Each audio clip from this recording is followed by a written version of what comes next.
राम राम जी सभी साथियों को। सर्वप्रथम मैं नमन करना चाहूंगा रोहतक की इस पावन धरती को, जिसने हरियाणा को राजनीतिक सोच की विचारधारा देने का काम किया। जब 1916 के अंदर स्वर्गीय दीनबंधु सर छोटू राम ने जाट गजेट शुरू करके हरियाणा के किसानों को, कमेरे को एक मजबूत आवाज देने का काम किया। आज यहां पर आए हरियाणा के कोने कोने से मेरे सभी पिता तुल्य बुजुर्गों, मेरे सभी हम उम्र साथियों, माताओं बहनों और मंच पे विराजमान हरियाणा के संघर्ष के प्रतीक, इंडियन नेशनल लोक की आन बान और शान और जननायक चौधरी देवीलाल और स्वर्गीय चौधरी ओम प्रकाश चौटाला जी के संघर्ष को लगातार आगे बढ़ाते हुए चौधरी अभय सिंह चौटाला जी, मंच पे विराजमान तेलंगाना में लगातार बैकवर्ड की लड़ाई को लड़ते हुए, संघर्ष करते हुए मेरी बड़ी बहन अक्का के कविता जी, जम्मू कश्मीर से डिप्टी सीएम और विकास के प्रतीक सुरेंद्र चौधरी जी, जननायक चौधरी देवीलाल के और लौह पुरुष चौधरी ओम प्रकाश चौटाला जी के संघर्ष के साथी प्रोफेसर संपत सिंह जी, और साथ ही मंच पे विराजमान हमारे सभी आदरणीय नेतागण, यहां पहुंचने पर आप सभी का, हरियाणा के कोने कोने से आए सभी साथियों का मैं स्वागत करना चाहूंगा। और साथ ही साथ मैं नमन करता हूं जननायक चौधरी देवीलाल को, जिनको 16 साल की उम्र में स्वर्गीय सर छोटू राम जी ने आशीर्वाद देने का काम किया। साथियों, मैं आपको वो किस्सा बताना चाहूंगा। जब जननायक चौधरी देवीलाल 16 साल की उम्र के थे तो उस समय दीनबंधु सर छोटू राम चौटाला गांव आए थे, और जब गांव में कार्यक्रम के लिए आए तो गांव के बाहर जननायक चौधरी देवीलाल ने जोर जोर से सर छोटू राम जिंदाबाद के नारे लगाए थे और मुजाहरों की आवाज दीनबंधु सर छोटू राम तक पहुंचाने का काम किया। सर छोटू राम इस बात से बड़े खुश हुए और उन्होंने जननायक चौधरी देवीलाल को आशीर्वाद देते हुए कहा था कि बेटा इसी प्रकार संघर्ष करते रहो, बहुत आगे जाओगे। लेकिन जननायक चौधरी देवीलाल ने न केवल उस आशीर्वाद को स्वीकार करने का काम करा, उनकी नीतियों पे, उनकी विचारधारा पे चलते हुए किसान और कमेरे की लड़ाई को आगे बढ़ाने का काम करा। साथियों, हम नमन करते हैं लौह पुरुष चौधरी ओम प्रकाश चौटाला का, जिन्होंने अपनी प्रशासनिक पकड़, दूरदृष्टि और सूझबूझ के साथ इस प्रदेश को कर्जा मुक्त रखने का काम करा। परंतु साथियों, आज प्रदेश के अंदर परिस्थितियां विपरीत होती जा रही है। आज प्रदेश के हालात दिन प्रतिदिन खराब होते जा रहे हैं। आज प्रदेश का युवा, आज प्रदेश की महिला, आज प्रदेश का व्यापारी, आज प्रदेश का कर्मचारी, आज कोई भी ऐसा वर्ग नहीं मिलेगा जो किसी भी प्रकार इस सरकार से संतुष्ट है। साथियों, आज हमारे हरियाणा प्रदेश के अंदर एक बहुत बड़ी कमी महसूस होती है। कमी महसूस होती है जननायक चौधरी देवीलाल की विचारधारा की, कमी महसूस होती है तो चौधरी ओम प्रकाश चौटाला के संघर्ष की कमी महसूस होती है, तो चौधरी अभय सिंह जी की गरजती आवाज विधानसभा में, इसकी आज कमी हमें खनकती है।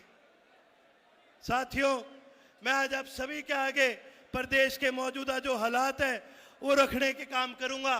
प्रदेश के हालात दिन प्रतिदिन बद से बदतर होते जा रहे हैं, और सबसे बुरे हालात यदि प्रदेश में किसी के हैं तो आज शिक्षा के। आज हमारे प्रदेश के अंदर 5000 से ज्यादा स्कूल बंद हो चुके हैं। पूरे भारत देश के अंदर 1 लाख से ज्यादा स्कूल बंद हो चुके हैं। साथियों, जहां रोजगार की बात करते हैं तो आज बेरोजगारी चरम सीमा पर पहुंच चुकी है। एक समय था जब आपकी सरकार होया करती थी, आपकी खुद की सरकार होया करती थी, उस समय रोजगार हरियाणा के अंदर, रोजगार में हरियाणा रोजगार का प्रतीक होया करता था। लेकिन आज बेरोजगारी हमारी चरम सीमा पर पहुंच चुकी है। वहीं दूसरी तरफ आज किसान की बात करते हैं तो आज किसान पूरी तरह से सरकार ने परेशान करने का काम करा। ये सरकार तो कहा करती थी कि भाई तुम्हारी आमदनी दुगनी करने का काम करेंगे। दुगनी छोड़ो, आज इस सरकार के पास किसान को मुआवजे में देने के लिए पैसे नहीं है। पूरे हरियाणा प्रदेश बाढ़ग्रस्त हो गया था। इसके बावजूद हरियाणा प्रदेश के किसानों को ये सरकार क्या देने का काम करती है? प्रति एकड़ मुआवजे के रूप में 6,000 रुपए प्रति एकड़ देने का काम करती है। रे मोदी जी, अदानी के लिए, अंबानी के लिए, बड़े बड़े उद्योगपतियों के कर्जे माफ करने के लिए आपके पास 16.5 लाख करोड़ रुपए हैं। 16.5 लाख करोड़ रुपए के आप इनके कर्जे माफ कर सकते हो, लेकिन आप किसान को मुआवजा नहीं दे सकते। 16.5 लाख करोड़ रुपए आप इनके माफ कर सकते हो, लेकिन हरियाणा के युवा को आप रोजगार नहीं दे सकते। आपने जब मोदी जी की रैली हुई थी तब आपने प्रति किला एक एक किसान को 50-50 हजार रुपए देने का काम करा ताकि आपकी रैली सफल हो जाए। लेकिन जब किसान को मुआवजा देने की बात आती है तो आपके पास केवल और केवल 6,000 रुपए। साथियों, मैं आज कहना चाहूंगा कि किसान को ना केवल इन्होंने परेशान करा है, किसान को आज इन्होंने कतार में खड़ा करने का काम करा है। जब बीज चाहिए तो किसान को कतार में खड़ा होना पड़ता है। जब खाद चाहिए तो किसान को कतार में खड़ा होना पड़ता है। जब फसल कट जाती है, मंडी में बेचनी होती है, तब फिर किसान को कतार में खड़ा होना पड़ता है। और बीच का भी जो समय है, ये सरकार ऐसी है, पर्ची पर्ची की सरकार है। किसान को लगातार सरकार कतार में खड़ा करने का काम करती है। या तो पर्ची बनाओ, या आईडी बनाओ, या फिर पोर्टल पे चले जाओ। आज जी मैं शर्त मार के कहता हूं, किसी भी आम आदमी का बटवा खोल के देख लियो, उसमें रुपये कम पाओगे और उसमें यो आईडी फालतू पाओगी।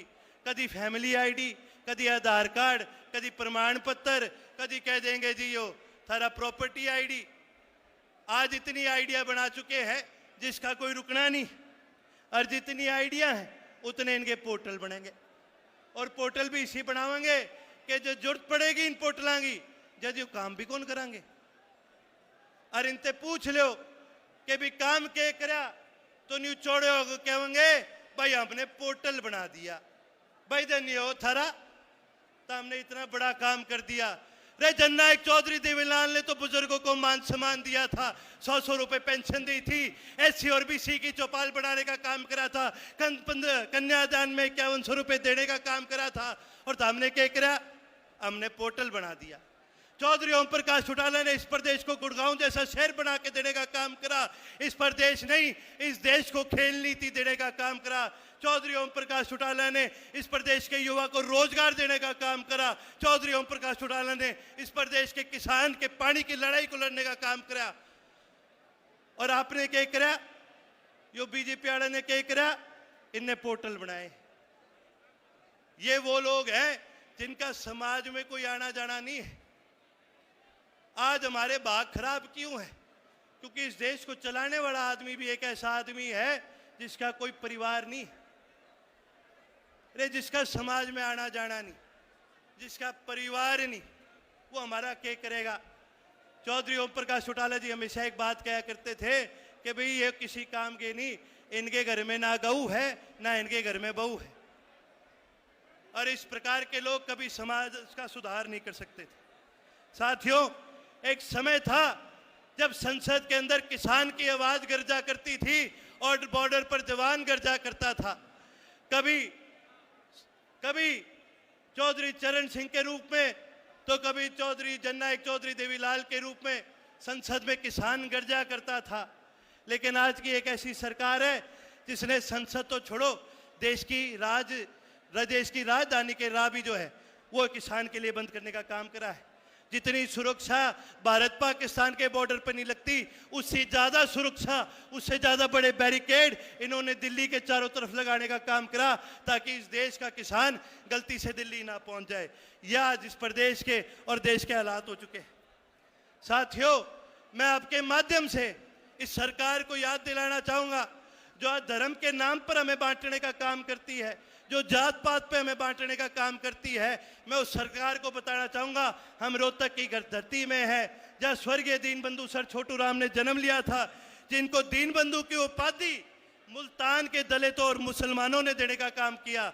सरदार पटेल को सरदार की उपाधि बड़ौली मूवमेंट के अंदर वहाँ के लोगों ने देने का काम किया। जननायक चौधरी देवीलाल को ताऊ की उपाधि रोहतक के लोगों ने देने का काम करा, जब इस देश का उप प्रधानमंत्री बनाने का काम करा।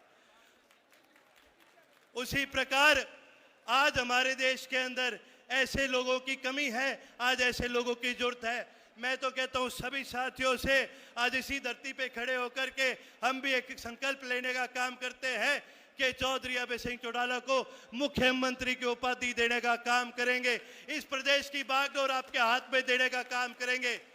क्योंकि हमने देख लिया चौधरी अभय सिंह जी, ये सरकार निकम्मी है, ये सरकार ना न्याय दिला सकती है, ना बेटियों को न्याय दिला सकती है, ना प्रशासन पे पकड़ बना सकती है। अरे मेरे को तो हंसी आती है, दिन प्रतिदिन हम यो मीडिया पे, फेसबुक पर, सोशल मीडिया पर देखते हैं, बड़े बड़े मंत्री आते हैं और आके क्या बात कहते हैं, जब जनता उनके आगे अपनी बात रखने का काम करती है तो ये कहने का काम करते हैं, भैया हमारी तो चाल है कौन है। रे जिस मंत्री की ना चाल है, जिस मुख्यमंत्री की ना चाल है, जिस सरकार की ना चाले, फिर उस सरकार का फायदा के। हमें तो सरकार ऐसी चाहिए जैसी सरकार जननायक चौधरी देवीलाल की थी, जिसमें मंत्री की नहीं आम जनता की चला करती थी। साथियों, मैं आपको उस समय याद दिलाना चाहूंगा जब चौधरी ओम प्रकाश चौटाला जी मुख्यमंत्री होया करते थे। कोई भी साथी डीसी या एसपी के दफ्तर चले जाया करता था तो डीसी खड़े होकर स्वागत भी करा करता था, चाय भी पिलाया करता था और साथ में अपने काम भी करा करता था। और आज प्रदेश के यह हालात हो गए, आम आदमी छोड़ो, यो कोई एमएलए मंत्री भी इनके द्वार पर चले जाए, आधा घंटा उसने बाहर बिठा जाएंगे, कह देंगे डीसी साहब तो मीटिंग में बैठे हैं, बाद में मिलांगे। यह हालात इन लोगों ने आज हमारे प्रदेश के कर चुके।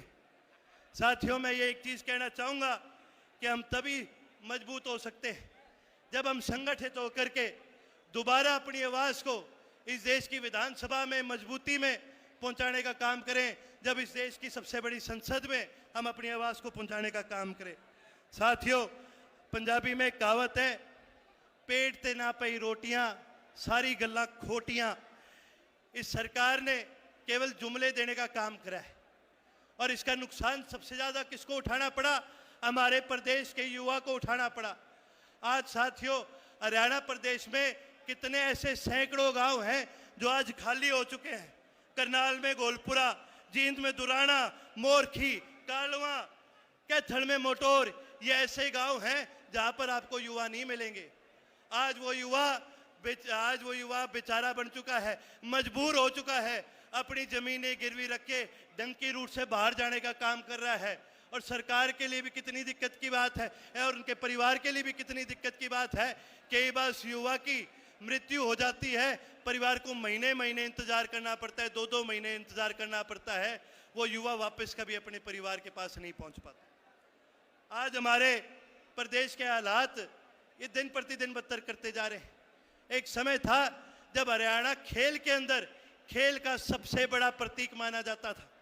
भाइयों, मैं आपको बताना चाहूंगा, कॉमनवेल्थ गेम में आज तक कुल मिला के भारत देश ने 560 मेडल जीते और उन 560 मेडल में से हरियाणा प्रदेश के युवाओं ने, हमारी बहनों ने, हमारे भाइयों ने 163 मेडल जीतने का काम करा है। और तुलना करके बताना चाहूंगा कि गुजरात के खिलाड़ियों ने आज तक केवल 3 मेडल जीते हैं। अब आप सोचोगे ये बात क्यों बता रहा हूं? ये बात इसलिए बता रहा हूं कि थोड़े समय पहले देश के गृह मंत्री अमित शाह ने यह ऐलान करा था कि देश की खेल राजधानी अहमदाबाद को बनाया जाएगा। भाई वो भी ठीक है, बाला तो सबसे ज्यादा दूर मन लगे अमित शाह जी फेंक दे होंगे, फिर तो सबसे तगड़ा पहलवान भी मने लगे यो अमित शाह होगा।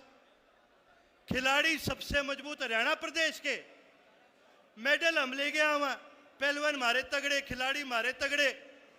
और आप देश की खेल राजधानी बना रहे हो अहमदाबाद को। अरे खेल राजधानी बनानी है तो हरियाणा में लेके आओ, खेल राजधानी बनानी है तो रोहतक को बनाओ, जहाँ के पहलवान पूरी दुनिया में मशहूर है। साथियों, ये सरकार तो देती है जुमले, ये बात करते हैं वन नेशन वन इलेक्शन के एक ही बार में यो अपना कांटा फिट बिठाने की बात करें। अगर इन्हें बात करनी है तो वन नेशन वन एजुकेशन की बात करो, one nation one health care की बात करो। साथियों, राम मनोहर लोहिया जी एक बात क्या करते थे, वो कहते थे कि जब तक वन नेशन वन एजुकेशन नहीं होगा तब तक किसी भी प्रदेश का विकास नहीं हो सकता।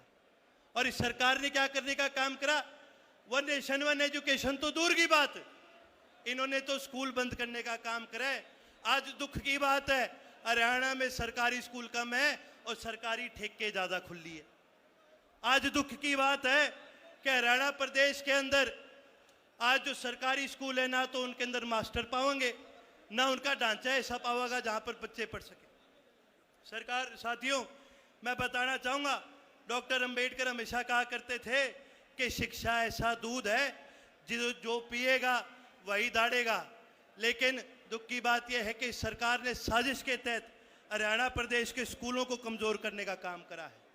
अरे आज तो सारी दुनिया, कोई एआई की बात करे, कोई मेटा की बात करता है, कोई चैट जीपीटी की बात करता है। आज दुनिया तो एआई की बात कर रही है, लेकिन ये सरकार हमें स्कूल में पढ़ाने की क्या बात कर रहे हैं, ये सरकार हमें स्कूल में बाल नरेंद्र पढ़ाने की बात कर रहे हैं। साथियों, मैं एक चीज बताना चाहूंगा, ये लोग इतिहास बदलने की कोशिश कर रहे हैं, लेकिन इनको आपके माध्यम से एक चीज बताना चाहूंगा, इतिहास वही रचते हैं जो संघर्ष करा करते हैं। इतिहास रचा था जननायक चौधरी देवीलाल ने, जब बुजुर्गों को पेंशन देने का काम करा। इतिहास रचा था स्वर्गीय लौह पुरुष चौधरी ओम प्रकाश चौटाला ने, जब सरकार आपके द्वार लाने का काम करा था। इतिहास रचा था चौधरी अभय सिंह चौटाला ने, जब इस भारत देश के इकलौते विधायक थे जिन्होंने किसान आंदोलन के अंदर अपना इस्तीफा देने का काम करा। साथियों, इतिहास दोबारा हम रचने का काम करेंगे जब इस मंच पर चौधरी अभय सिंह जी द्वारा इस भारतीय जनता पार्टी के अंत का आगाज करने का काम करेंगे। अंत में यही कहना चाहूंगा कि आप सभी भी इस संघर्ष में चौधरी अभय सिंह जी का साथ देने का काम करें। इसी बात के साथ मैं अपनी वाणी को विश्राम देने का काम करूंगा, लेकिन उससे पहले एक बार सभी साथियों से ये अनुरोध करूंगा कि सभी मिलकर मेरे साथ नारा जरूर लगाएं, ताकि तमाम दुनिया जो यहाँ तक नहीं पहुँच सकी, जो साथी देख रहे हैं, उन तक भी ये संदेश पहुँचे कि अब इस भारतीय जनता पार्टी के अंत का आगाज हो चुका है। अब किसान और मेरे के संघर्ष की शुरुआत हो चुकी है। सभी साथी मिलकर मेरे साथ नारा लगाएं, जननायक चौधरी देवीलाल अमर रहे, लौह पुरुष चौधरी ओम प्रकाश चौटाला अमर रहे, चौधरी अभय सिंह संघर्ष करो, हम तुम्हारे साथ हैं। चौधरी अभय सिंह संघर्ष करो, हम तुम्हारे साथ हैं। जय हिंद, जय हरियाणा।